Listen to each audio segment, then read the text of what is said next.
Good afternoon, everyone. Nice to see some of you joining us again from our last webinar series. I'm Liam O'Brien. I'm the Commercial Director here at Vantage Point. You're joining the second installment in our ESG Masterclass series.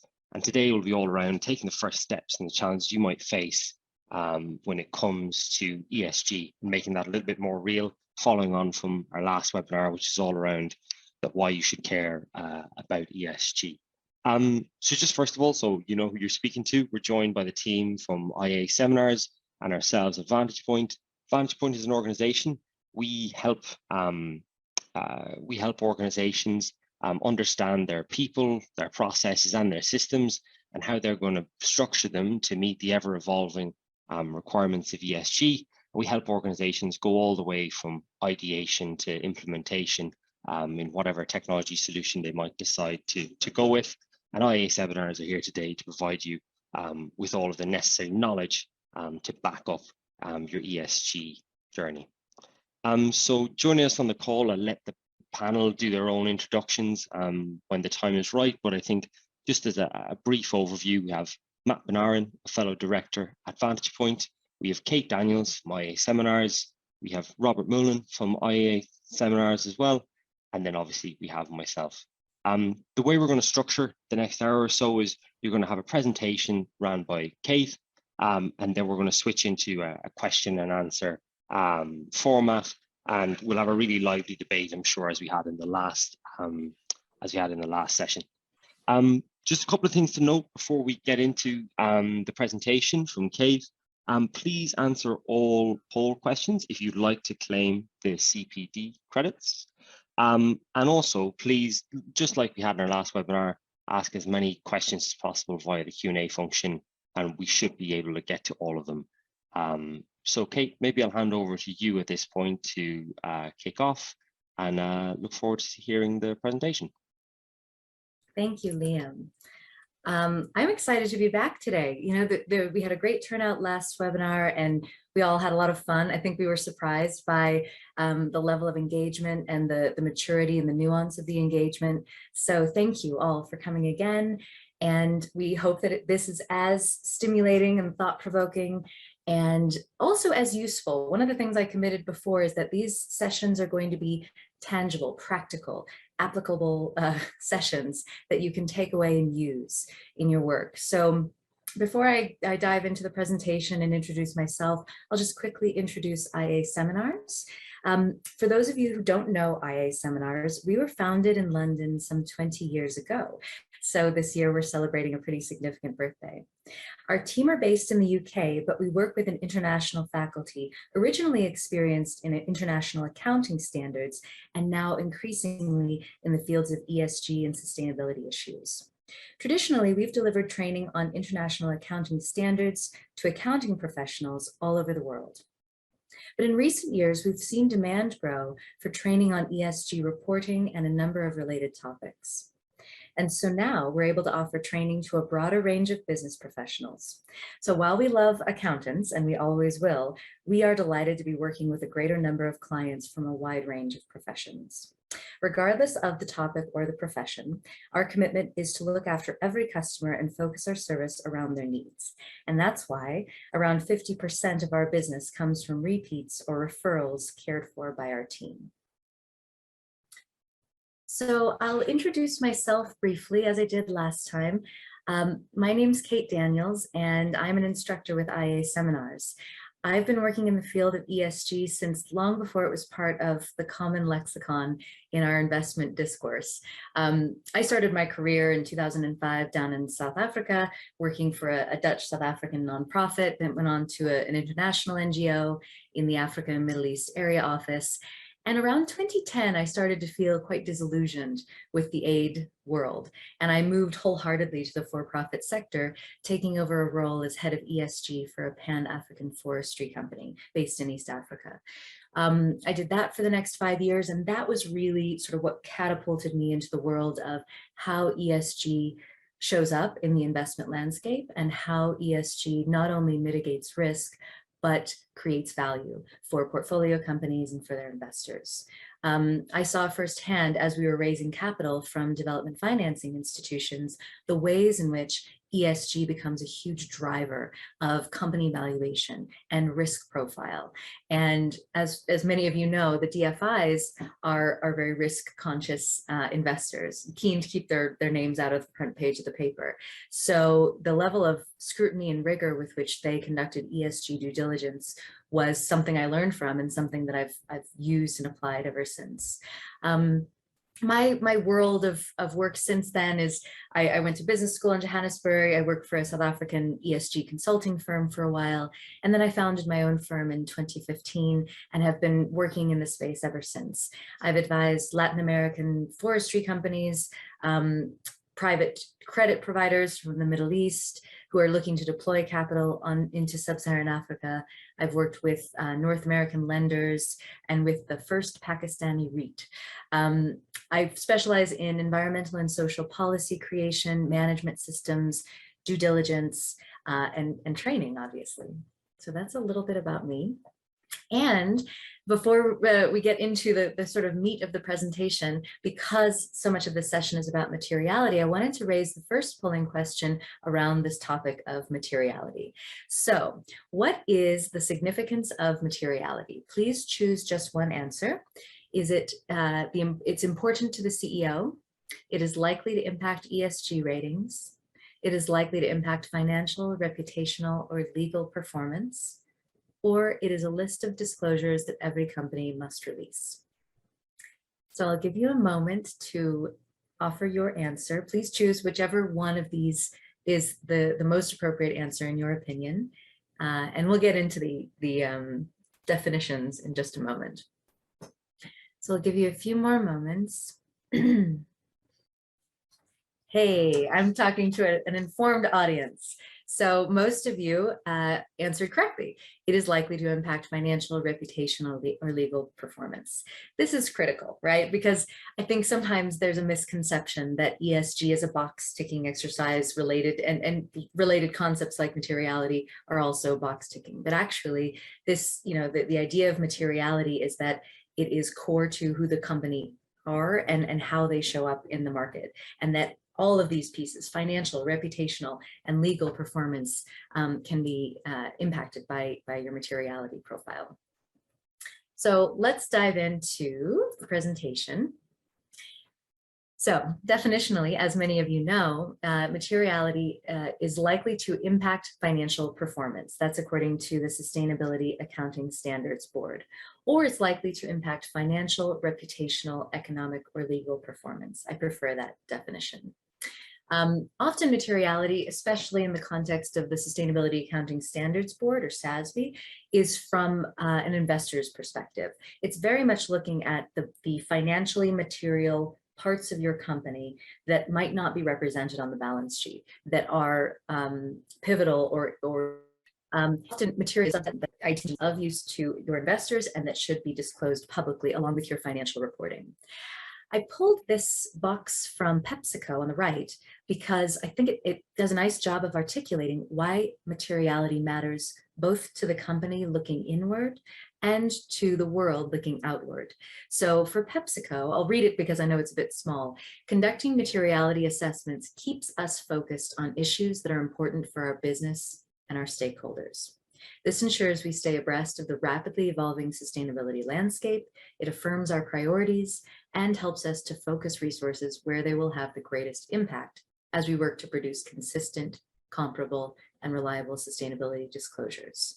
So that's how they talk about materiality when they look inward within their company.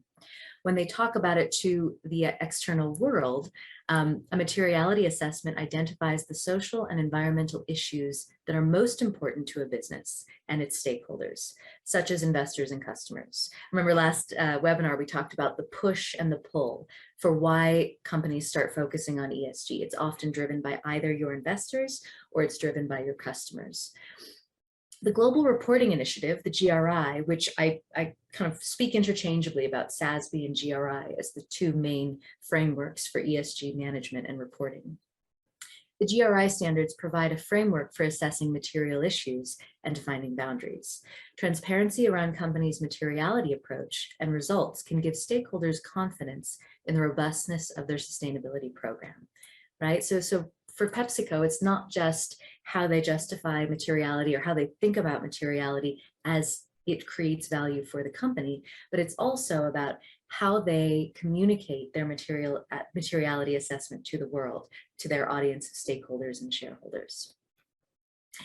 As you get started on your materiality journey, and I jumped right into this because, as we talk about, getting started in your ESG reporting journey and the challenges you might face, it always comes down to materiality. People are always asking this question: what does this word mean? How do I get started? What is material to my company? So we wanted to focus this session on this term and on this process. And as your company starts to engage with a materiality assessment, here are the types of real-world questions to ask yourselves. What industry are we in? What is our business strategy? And remember, it's not just what you sell or what you do day to day. I mean, you could look at companies like Airbnb and think it's a hospitality company, or look at Lyft and Uber and think they're transportation companies. And arguably, all three of those companies are in fact technology companies, right? So what is the core strategy of your business? What business are you actually in? That's an important part of establishing what's material to your company. What drives our top line and what influences our bottom line, right? What makes the difference between our gross and our net? What is it that drives revenues for our company? What creates value? What makes us, what distinguishes us? And then what are we spending money on along the way? These are all ESG, these are all material ESG considerations, as well as financial considerations. What matters to our shareholders and other stakeholders? And that's usually a pretty straightforward assessment. There are various stakeholder engagement and stakeholder mapping exercises, but certainly your shareholders will tell you. I find it's not difficult to figure out what the shareholders care about because they'll be very vocal about it. What are the issues that traditionally undermine company performance in our industry? Certainly, when I was working in East African forestry, there was a handful of our companies that were kind of doing something similar, private investment in forestry and value-added timber products. And we could look around to our peers to figure out what headwinds did we face? What issues would be coming down the pike? What would be relevant and material to us in the long run? And that in turn helped us to sort of organize how we would collect data. What are the risks that face our business? And any company, worth its salt has certainly conducted a risk analysis. We have tools and systems to do that. And that is a process, of course, that is multidisciplinary. It involves your finance teams, your operations teams, your HR teams, everyone coming to the table to identify that which presents a risk to the success of the company. And then how are those risks linked to our environmental, social, or governance performance? So this list is not exhaustive, but it certainly gets you started. This is how to start thinking about the issues and ideas that are going to be material to your company, that drive financial performance or undermine financial performance. Okay, we wanted to front load these polling questions because I know last webinar we were rushing to get them done at the end. So polling question number 2 is, has your company conducted any kind of materiality assessment? Very straightforward answer. Yes, no, or sort of, we've started, and I don't know. So please think about this and issue your quick response. We're very keen to know where our audience sort of sits and how engaged you all and your companies have been with materiality to date. And if you don't know, that's also fine. Many of you are coming from teams that might not have been engaged in the materiality process. So I'll give you a few more seconds. Okay, so it looks like a majority or most of you have either not done so or you're not sure, which is absolutely fine. I would say that a materiality assessment is a level of maturity and a level of development around your ESG work that sometimes comes later, right? Some companies will do an annual sustainability report or an annual ESG report for a few years before they actually sit down and look inward and conduct materiality assessment. So that's okay. But that also tells me that this is going to be a useful session to you, because what I'm going to talk about next is how to get your hands dirty in this process. So I'm going to, for the next few slides, use a specific framework to talk about materiality, because if I don't, I will remain too theoretical and sort of in the sky. I want to make this very tangible for all of you. So in applying SASB, the Sustainability Accounting Standards Board, which I could just as easily apply the Global Reporting Initiative, GRI. So these are somewhat interchangeable in that they both provide guidance on materiality. But I like what SASB does when they kind of organize information and help a company think about how to conduct a materiality assessment.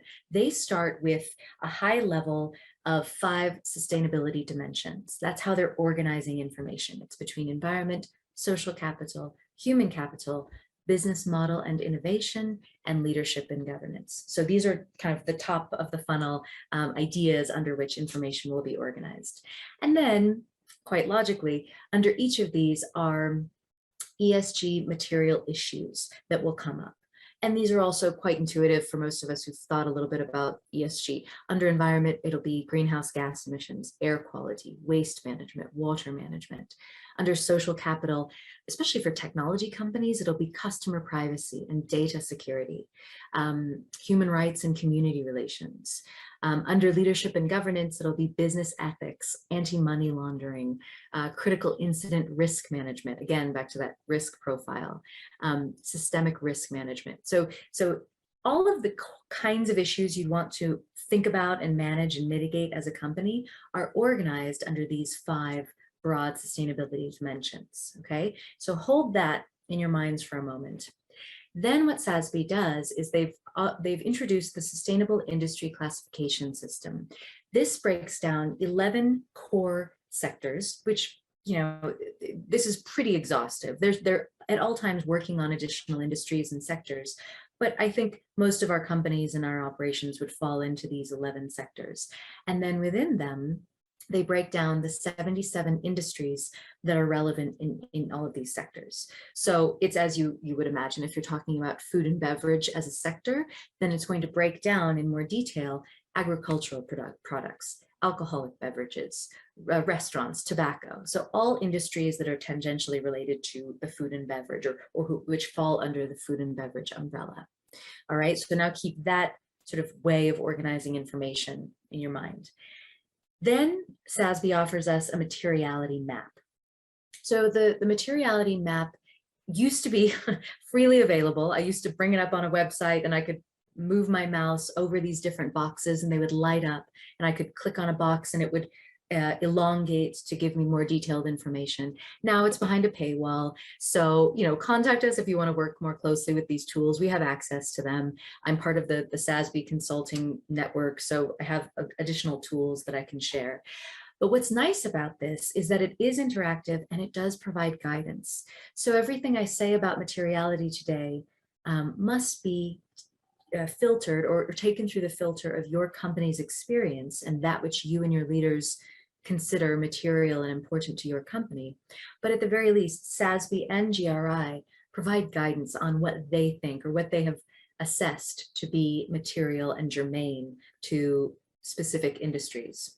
So looking at this matrix, I know it's an awful representation. I had to take a screenshot and it wasn't the greatest quality.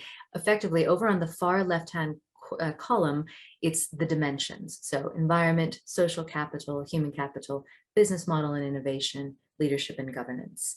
And then to the right of that, it's the ESG general issue categories. So greenhouse gas emissions, waste, water, all of that.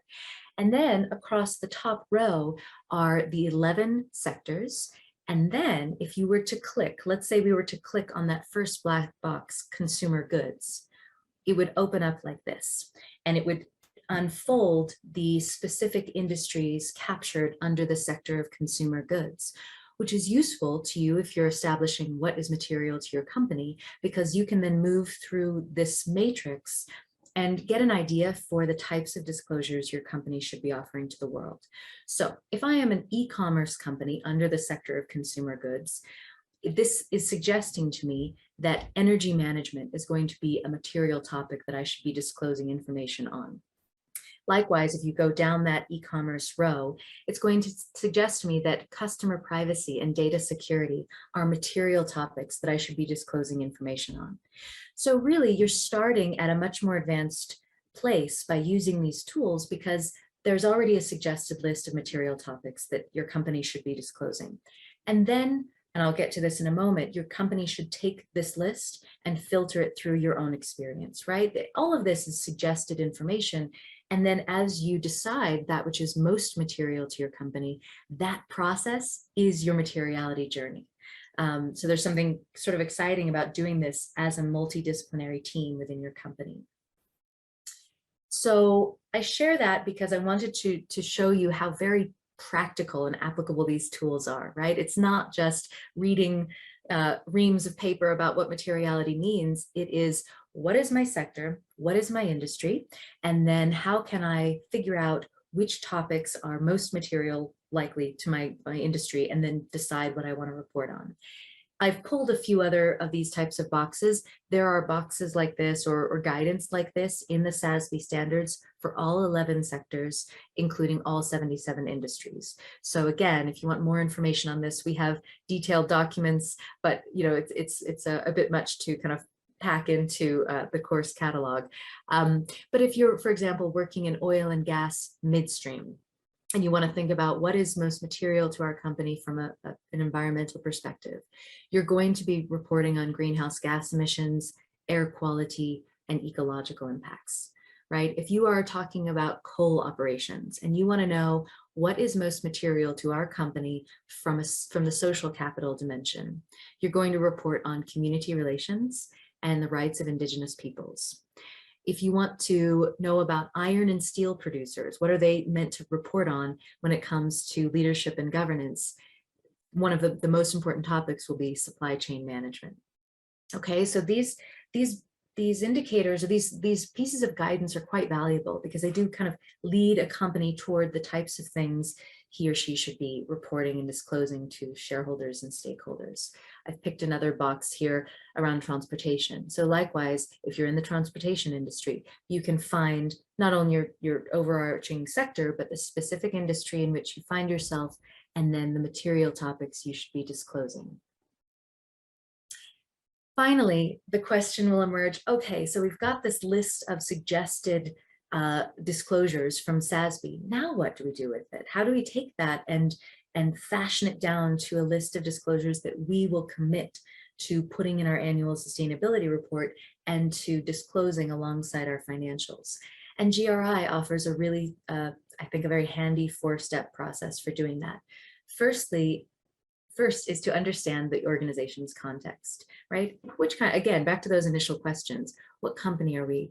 What company do we run? What industry are we in? What are the influences, and what's the kind of sector and the ecosystem in which we operate? And a lot of that is offered up in GRI's sector standards. GRI, just like SASB, has offered publicly and for free a list of sector standards that you can download from the Global Reporting Initiative website. So this is all free and publicly available. Next step is to identify actual and potential impacts. Every company has a list of positive and negative impacts. That's normal. The key here is to know what they are, to talk about them, to recognize them, and to accentuate the positive impacts while mitigating negative impacts. So there needs to be this process of, what is our company doing, right? If we're operating in a rural area, we are creating jobs. That is a positive impact of our company. If we are a new company in a city that's pulling labor in from rural areas, we could be said to have an impact that is contributing to urbanization, which could be seen to be a negative impact, but we're still creating jobs. So all of these things exist at the same time, and that's okay. The key here is to recognize, to name, and to start thinking about both the positive and negative impacts your company has. From there, step 3 is to assess the significance of the impacts. Your company will have, as I said, a myriad of impacts, and some of them are just more important than others, right? We can all agree that there are things that are more material to our stakeholders and shareholders than other things. So to start to assess what really counts and matters as far as our impacts, and what we can kind of put in the less important category. And from there, step 4 is to prioritize the most significant impacts for reporting. And this is really a thoughtful, intentional process. And if you integrate some language and some background information and some description of how your company goes through this process, you will be establishing a level of trust and rapport and transparency with your shareholders and your stakeholders that will benefit the company for the long run. This is the way to really establish something positive and transparent and honest with your stakeholders. And again, this process is not one in which we want to be patting ourselves on the back. This is a process of honest exposure. This is a process where we say in no uncertain terms in the description of our materiality that last year we thought X issue was material to our business. And this year we thought about it more, and we don't actually have a deep impact on that area of the economy. So we've removed it from our materiality list and we've added something else, right? This is an iterative, honest engagement that is going to change and develop and evolve over time. And it should, right? It should be sort of a living process.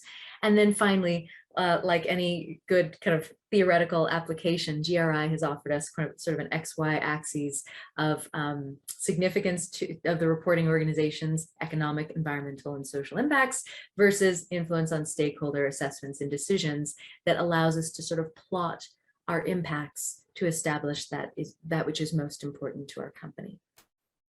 So that's a very high level briefing on materiality using mostly the SASB framework, but also integrating the GRI framework. And as I said, all of these tools I've referenced are publicly available. They're on the websites. And then that interactive materiality tool we can help you access if you want to dive a little deeper. Finally, polling question 3, and we'll do this and then we'll move over to the panel discussion. What are the areas of materiality I expect to be most complicated? Is it environmental, social, or governance?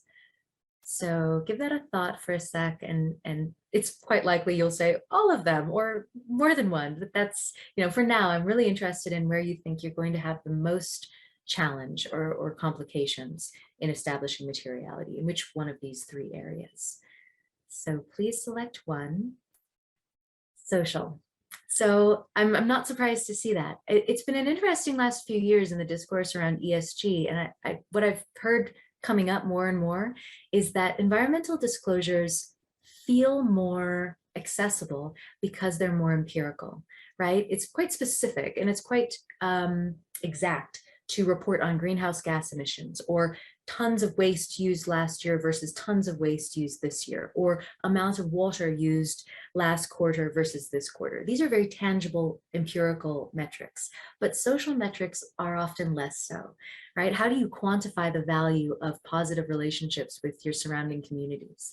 How do you talk about the value to a company of staff retention? And I must say, my HR colleagues have done a great job at starting to add empirical metrics to the cost of losing a staff member versus the cost of onboarding and hiring a new staff member. But certainly I would agree. I would agree with you. I think that the more murky and also the richer part of the materiality assessment is often the social part, which was where I spent a lot of my career, was focusing on social materiality and the S in the ESG frameworks. So as we wrap up this part of the presentation, thank you all for participating in the polls.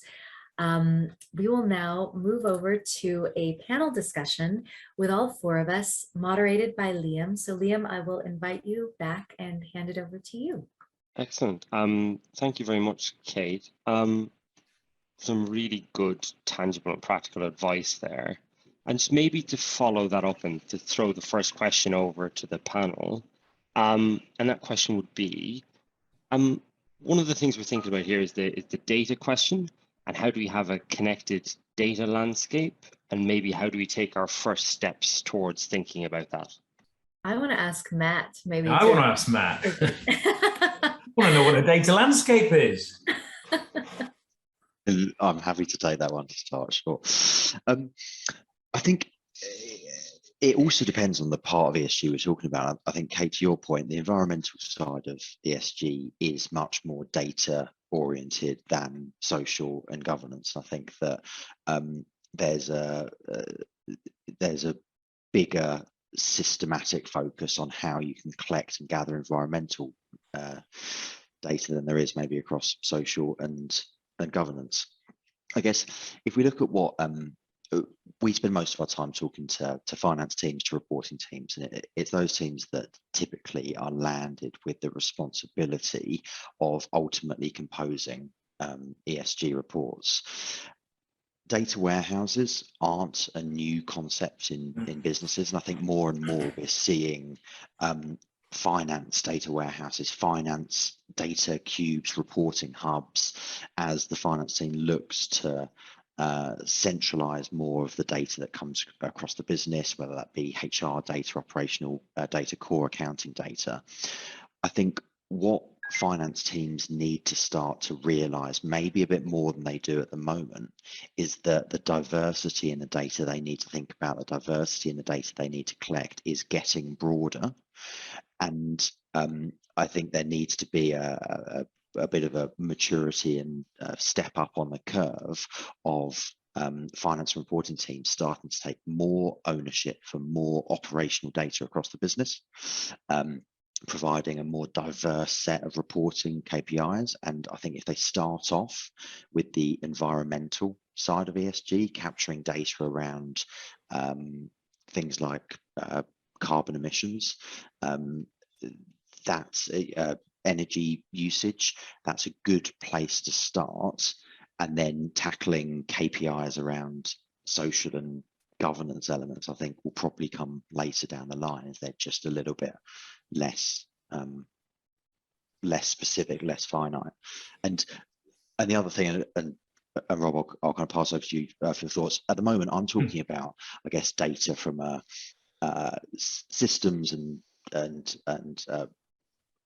pieces of information we need to collect to report. I think ESG also probably paves the way for technology in other areas around collaboration in reporting, technology used for risk management, technology used for HR, technology used for data security. I think ESG will not just drive how do we pull all this data together, but it should drive some system change as ESG shines a light on other areas of the organization that might be quite manual today. Matt, sort of joking apart, I mean, the phrase data landscape is not necessarily one that I would necessarily have to deal with. I mean, you know, I've said it in the sort of past webinar, as a traditional financial reporter, I'm concerned about, you know, that. How do I deal with that? How do I measure it? How do I present it? How do I evaluate it? Where does it go, etc., etc. Now, what I was writing down when the words data landscape were flagged up earlier is, you know, I'm thinking about what needs to be captured, what information goes in, how it's processed, how it's reviewed, how it's reported, you know, in and out. And I'm just thinking, on your point there, we typically, when we're looking at reporting, we always, you know, when it's the external reporting, we're always, I suppose, typically coming back to the financial reporting team. But as Kate mentioned earlier about, you know, HR is involved, has to be involved. Operations are going to be involved. They've got to be involved. So I suppose my question to you, Matt, from maybe an organizational viewpoint is, how do you see the role of the financial reporting team evolving, and who do you see therefore as, if you like, being responsible for now capturing or bringing together this information that needs to be captured from other departments, if that makes any sense? Yeah, and it does. And for me, I mean, it's not always the same organization to organization, but more often than not, I see the CFO and the CFO pillar of the organization typically responsible for that. In some organizations, it can be more IT technology led. In some organizations, it can be more operations led. But more and more, I see the mandate of CFOs being to connect the organization and ensure those channels are open, as you say, between all the teams you mentioned to Mm. enable data to flow. And I guess back to your original question, what is a data architecture? I unfortunately don't have a calculator to hand that I can wave on the screen. There we are. A data architecture. It's pretty rubbish as well. So. That's a different question. A data architecture for me is, how do you make everything you describe from a financial reporting perspective completely automated and seamless and integrated? That's the utopia of everything flowing neatly together, so there are no calculators. But where does this data live? Who owns it? How is that going to be transferred between people in order to ultimately that financial report you mentioned at the end to be produced with as little manual blue calculators as possible? Right. So, and I'm just going to I remember a company I used to work with that was involved in the offshore field platform, oil platforms, equipment for them. Phenomenal pieces of equipment. Now, I remember situations where they'd be constructing a piece of equipment and there will be significant oil leakage. Now, that, of course, is a risk that, you know, potentially has to be captured. Now, I remember, you know, someone like, oh, I've got to do something about this. I've got to measure this. I've got to, you know, I've got to deal with the information. Now, I suppose my point is, linking into what you're saying, is that, you know, there is going to be process re-engineering here, because there has to be the buy-in. It's not a case of, you know, this is a task that I might need to do. This is a task that will need to be done. And that information will have some value and has got to get into a system. And the way I look at it, it's like, you know, you could start off by trying to think of it very, very simplistically, but as you say, you want it to be automated as much as possible. Yeah, I think you've given an example. I mean, I often look at it as kind of an octopus with many strands, ESG, and you kind of, each one then breaks off into other strands. And you've given a very, very specific example of an event in a business that has an impact somewhere in that chain. It needs to start with everyone starting to evaluate what ESG means for the organization, starting with materiality, but in time, it needs to filter down to what are the business processes that directly or indirectly link in? Are they fit for purpose in supporting these macro ESG objectives? What does that mean from the data that has to be collected? Who needs to be involved? All of that connects. And I guess that's a lot of the work that we do, really in the weeds of how do you operationalize ESG after you've done a lot of what Kate's been discussing, which is, first of all, working out what's important, what's material, and what does ESG mean for us as an organization. Okay, sorry, otherwise I wanted to add in something, because what you've just said, Matt, is really kind of stimulating some thoughts for me too. And two things I want to point out. Firstly, when we first started getting going with managing ESG information and data, we set up an information management system, IMS, which is not a technology platform. It's not an ERP system. It was very much a kind of a warehouse of Excel files that helped us understand what processes go on in our company and what are the standard operating procedures linked to them. What are the forms that you need to use if you're capturing a staff member grievance or a community member grievance, or when you are doing an audit of one of the sites of operation, what auditing form do you use? So it's more like that kind of warehouse of information. But more and more, what Matt had me thinking about is the ways that ERP, or an enterprise resource planning tool, interacts with your environmental and social management systems. And that's really cutting edge stuff, because traditionally an ERP system or a financial management system does just that. It manages financial data and, you know, supply chain data and warehouse management and inventory management. But the more we can lay over on those systems, information management that also captures our environmental performance and our social performance, the more enabled we'll be to say something meaningful about the whole of our company, not just how we're doing financially, but how we're doing financially in relation to how we are cleaning up our act environmentally, or the ways that we are improving on staff retention or community relations. So I'm excited to think about sort of the next iteration of our ERP systems, like Vantage Point is doing, where there's this kind of merger of all of these types of information to give you a holistic view of your company. Can I just add in one more thing here? It might be right, it might be wrong, I don't know. But one thing I mentioned last time was from my perspective, I see that if we're looking down the pillars, for me the starting point, if you like, the most important one, I said, is governance, because it's the brains of the operation. And I just again want to sort of put that out there, because it seems to me that what Matt, you've said, what Kate, you've said, and to a degree what I've been saying, it just seems to me that by definition, there has to be a refocus, or if not a greater focus, on what is happening in that boardroom and the controls that are coming from, the personnel that are within that boardroom, and how those requirements are delegated down to management. That's just how I see it. When I say whether rightly or wrongly, it just seems to me that whether if you need good systems, you've got to have someone from the top saying, and this is what we need from the system, and this is how I'd like you to consider doing it. End of point. Yeah, and I'm keen to go to the floor for other questions as well, but I think you're quite right. It's the same in any form of organizational change, reporting change. In the event of any change in the business, there needs to be sponsorship, top down.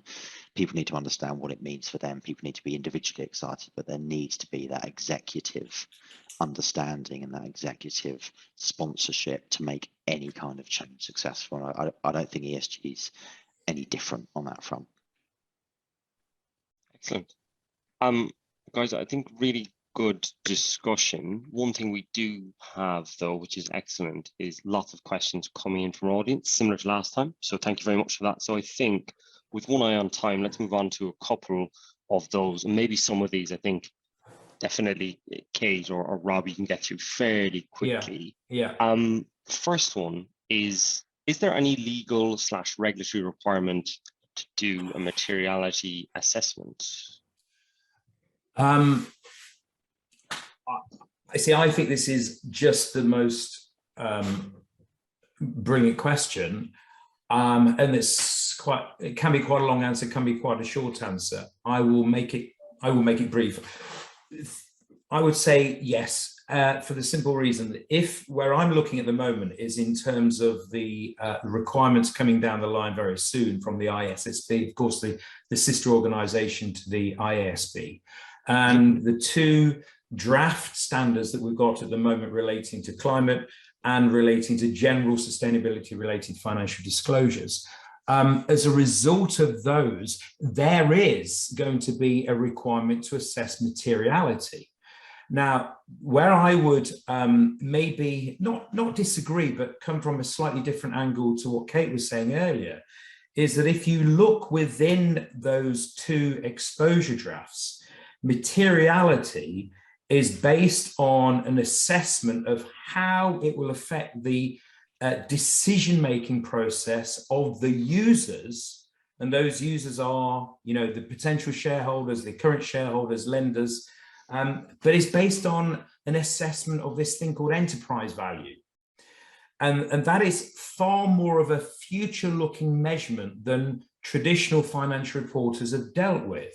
So hence what I would say here is that in the short, and again, you could say, well, it's going to be different under the EU because they've got their own set of regs coming through and the SEC has got their own rule coming through. So we're still in this sort of problem area where there are different requirements. But in short, I would say, yes, it's going to happen. And what the ISB is saying is that, look, here's our definition of materiality. And we believe if we give you a set of words for what materiality means, those sets of words might be interpreted differently elsewhere, but they should come more or less back to the same thing.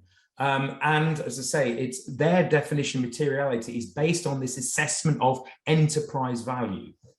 And as I say, that is far more of a future-looking, the short, the medium, long-term impact on cash flows than we've ever sort of had before under traditional financial reporting. That's what I would say. And that, I think that's, you know, I mean, you might call it a game changer. Well, let's call it a game changer. Yes, a game changer. And is going to have a big impact in terms of how financial reports. I think, Matt, you mentioned last week about integrated reporting. You know, that's always been the sort of the push. We want to get to integrated reporting where we have this combination of, you know, financial and longer term pushed out information for the users. I suspect that's what's, you know, that is going to come down the line. And the other Yes thing is the answer. Yeah.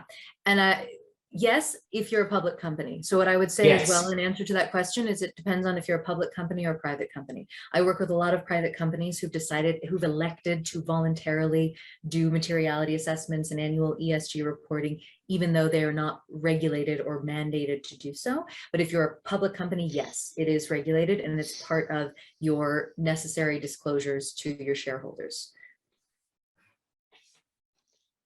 Fantastic. I think that's a really comprehensive answer, so thank you. Another one, which I think is maybe a bit more complex, maybe difficult to answer at this point, but it's really around how far do we take the S of ESG and social impact accounting. So the example that's given by the person asking the question is Uber maybe a tech or car company, but ultimately it will be putting drivers out of work as we move towards, I guess, more driverless vehicles and experimenting there. Is this part of their social responsibility, or is that just pushing the impact analysis too far? So I guess in summary, where does the S stop and how far do you want to go with it? Yeah, I want to jump in on that one quickly because I think it's a really interesting question. And it kind of pertains to one of the other questions around how deep does your responsibility go? How many layers do you have to be responsible for as far as your supply chain is concerned?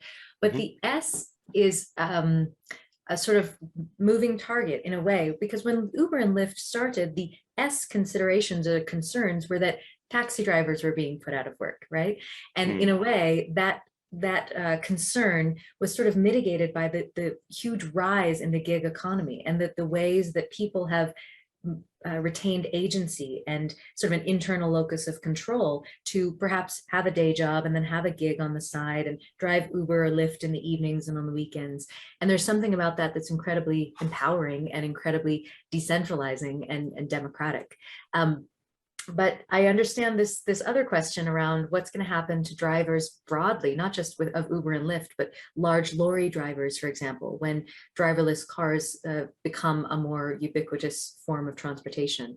And yeah, companies in the transportation area have to think about that, and that's part of their S responsibility. But I would also argue that what is it? 10% of the jobs that exist today will exist in the next 100 years, right? We are at all times disintermediating and disrupting the sectors that we know to be solid and true. And I think that there's opportunity and excitement and hope in all of that. Because yes, while drivers of lorries and taxis and Ubers and Lyfts might not exist in 10 years, or that job might not be available, a whole host of other jobs and opportunities will. So yes, it's part of the social responsibility of a transportation company to track that and to be responsible for that. But I think more interestingly is how can a company think in terms of creating other S opportunities or other types of jobs and vocations for those who will be disintermediated. Excellent. What do you think some of those might be? Sorry to put you on the spot, but that is an interesting point, right? What are some of the opportunities they might be able to create? You could even take the Uber example as one if you wanted to. Yeah, I mean, all of us who work in technology know that at the end of the day, someone has to program information into the AI, into the bot, into the machine. And who better to supply the hard information and the experiential information to that process than drivers themselves? I mean, there's a lot of ways, and I'm not arguing that, you know, former drivers are going to be technology programmers, but I do think that that information and that experience gets consolidated and gets used in the creation of driverless vehicles and in the creation of sort of AI for the transportation space. You know, there's been a lot of conversation in the last few years about universal basic income and what does it mean in an economy when you don't have anymore a certain segment of jobs and vocations that we always relied on. And my argument is that while universal basic income is a nice idea, and I may be an advocate for it, I also am not so naive to think that because I don't have a job anymore and I'm getting a monthly check, I'm going to go home and actualize and become, you know, an artist or a creator of some other sort. Maybe that happens, maybe it doesn't. But the point is, the reason that the right to work is enshrined in the Universal Declaration of Human Rights is that we need it. We as human beings need to be agentic and we need to be useful. And I have every confidence that our desire to work, to earn our living, to become, to remain useful and agentic, and to remain in control of our destinies will prevail and will ensure that there are always sort of avenues for work and avenues for vocation, even as jobs we've traditionally relied on don't exist anymore. I mean, look at back in the day, there were telephone operators, right? We would call into the operator and she or he would sort of patch us through to the person we were calling. Those people didn't disappear, those jobs disappeared, and there were other things for those folks to do. Excellent. I think that's a really good answer and very all-encompassing. Maybe one that might be a little bit, I don't want to say boring, maybe a little bit more dry. And the question is a good one though. It's, is there any mandate or a choice towards SASB or GRI? How similar / aligned are those two frameworks? Maybe I'll just pop in here to say, yeah, to say one thing, because I've worked extensively with both, and I find that GRI is the tool preferred in European companies and audiences, and in sub-Saharan Africa, that's what was my experience was. And now that I've found myself back in North America, SASB is the preferred tool. And that's, I'm giving a sweeping statement here, and there will be exceptions to both of these, but I find SASB is what a lot of US-based private equity, private debt, and impact investors are using. And then GRI is used across Europe, sub-Saharan Africa, parts of Latin America, parts of Southeast Asia. So that's broadly what I've observed. I'm again going to come back to the ISSB here, and there's a couple of things I want to just put across. If you think that, you know, over the last couple of years we had the International Integrated Reporting Council, the SASB, amalgamating into the Value Reporting Foundation, they are now being consolidated into the IFRS. So the IFRS is basically taking over SASB. And so logically, you know, certainly for IFRS land, if you want to put it like that, which one is going to be the most important? You've got to, you know, go down the road of SASB really, because if you, again, I'm sorry to, you know, keep going on about the exposure drafts, but if you look at the exposure drafts, they flag up the SASB standards. So for an entity that needs to identify its sustainability related risks and opportunities, it says you go and have a look at the SASB standards.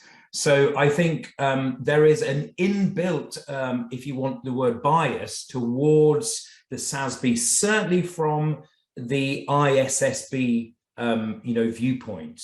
And yes, it would then say, and of course, if there's nothing there within the SASB, you go to other standard setters. It doesn't mention the GRI explicitly, but of course the GRI is there in the same way that the Climate Disclosure Standards Board is there as well. So I would say there is an inbuilt flag to the SASB standards. And as a result of this, and this is where I might be the 10% that's going to get kicked out very, very soon, because my if I go back quickly to the point about the social, you see, the way I sort of look at this, and again, I'm happy to be wrong more often than not. I would say, look, you cannot, certainly to begin with, you cannot look at every single issue. Otherwise, nothing will change, nothing will get done. So if I was looking in, you know, let's assume I'm in communications, I'm in telecoms, and I've got to find out what are the key risks and opportunities that relate to sustainability. I am going to go to the relevant SASB standard to find out what are the risks and opportunities related to social to begin with, because at least that gives me a starting point. And that is at the end of the day, if you say, look, the point of this is to give information primarily to the capital markets, then that's going to be my starting point, because everything else is a, like to have, whereas this is basically a must have. That's what I would say. Brilliant. Okay. Good. I think that's, again, really comprehensive. So we probably have time for maybe one or maybe two more questions, just so that we have a little moment to, I guess, close off as well. So the last one, and this is, again, maybe it's a kind of a how far do we go question. So do you think that energy waste caused by data retention will become a discussion? Do we need data warehousing for all our photos and TikTok videos, or is storing them a waste of energy? Well, yes. Sorry, I'm not going to.